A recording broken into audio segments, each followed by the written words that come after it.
Hi everybody, it's Teresa. Welcome to my garden. This is Power Ridge Homestead, and what we're going to do today is we're going to do some stewed rhubarb, can it. So what I need to do is get out to the garden where I am now. It's not bad out today.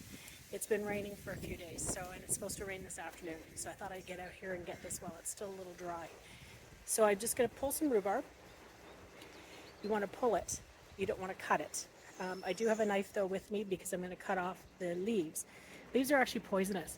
Create an insecticide, and I'll see if I can find a recipe for that online so I can post it. And then if you have organic pesticide you have with rhubarb leaves. Okay, so let's get started. So the first thing we want to do is we want to just check and pull. So you actually just want to see if you can pull it all the way out. We'll keep the leaves on for now because I just like taking a samurai sword to them afterwards.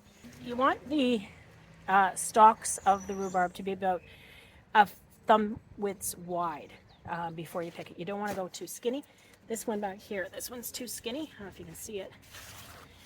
This is a good one. This is a good one. It does not take rhubarb long to grow at all. And if you pull them rather than cutting them off, the plant realizes they're missing and just sends out some new shoots. So it'll help get your rhubarb fuller. I'll also show you here, this is the seeding of, this is a flower for rhubarb. And what you can do is you can cut that off and put more effort from the plant into the actual flowering of the plant. So we don't want that.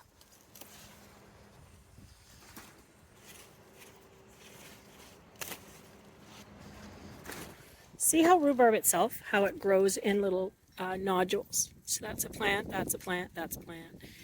I've got some more over here. Those are the actual little plants. So that's how they spread. They come up in the springtime and they're good probably till about first part of June. Then they're too stringy or they're too woody tasting. Cups, that's what I'm looking for. So what you want to do then is just cut off the tops and cut off this base as well. You don't need it. You're not going to cook with the base. So it's just chop, chop, chop. This one might be a little bit too big. See, it's quite large compared to some of the other ones. So I'll try it. I'll cut it, see how it works. Okay, so we'll go in and give this a wash and see how much we have. So I've got this washed, and what I'm going to do now is chop it up, and I'm going to do about 8 cups. So I'm going to double my batch. 8 cups, and then it's about 3/4 cups of sugar per 4 cups. So I'm going to double that. You need 1.5 cups of sugar. So I've washed these, and so what I want to do is just chop them to about 1 inch. You don't need to add lemon juice for this. We're going to water bath it. I'll do it in my steamer bath. And it's just rhubarb, and we're going to have perfect amount. Just rhubarb and sugar.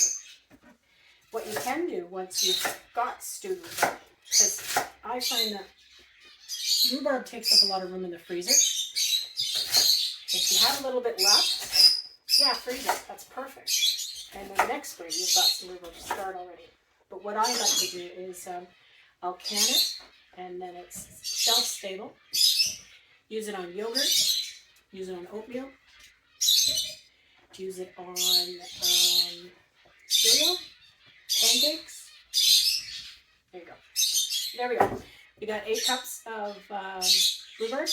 I'm going to put 1.5 cups of sugar in this, and I'm going to let it sit on the stove for about 20 minutes, and that'll start some of the juices flowing. Okay, so just to give you a show, there we go. So it's just rhubarb and sugar. So I'm going to put timer for 20 minutes. Hey folks, it's almost time. I got 12 seconds left on the timer. They've been sitting for a little while now. While that was doing, I also just threw together a batch of oatmeal raisin cookies. So I'm just going to throw them in the oven. So it takes no time at all to put cookies together. But shush, don't tell my husband. So you can see how shiny these are getting.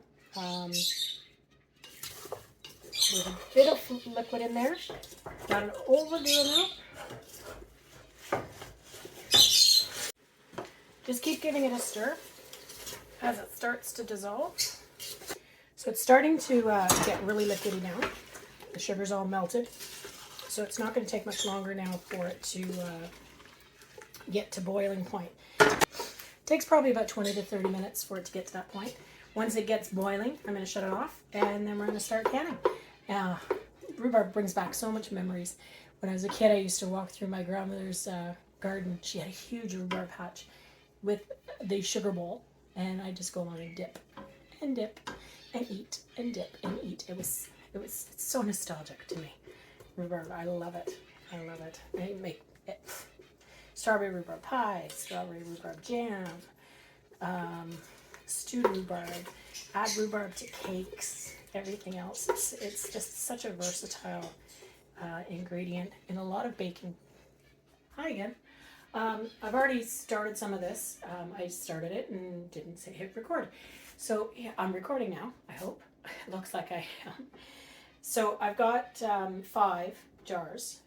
I'm using the smaller jars. You want to make sure that you do use a paper towel or a cloth and wipe the rims before you put the lids on. They're hot. I'm using my steam canner. I've just put it on a little while ago. I had it on low. So we'll get this in now.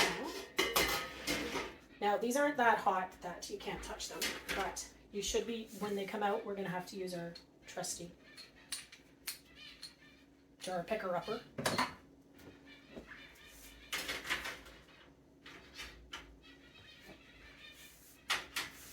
So there we go. So that's fine.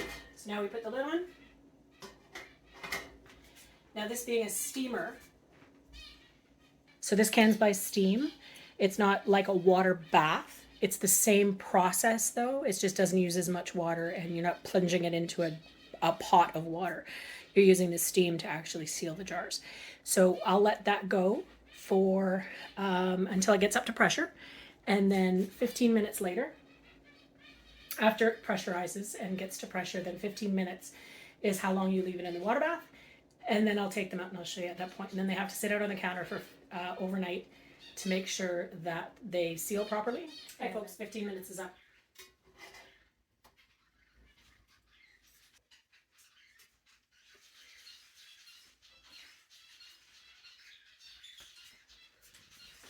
And then we'll let them seal, but that's okay.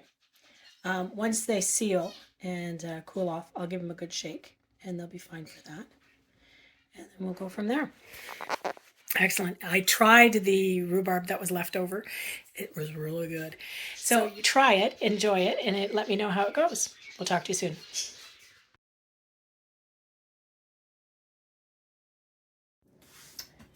You ever get one of those days when you've just got so much you have to do that you have to overlap, multitask, and then you really do want to get it done. So cookies are done. I think they look pretty darn good. I know they smell good. They're just going to have to cool off for a bit.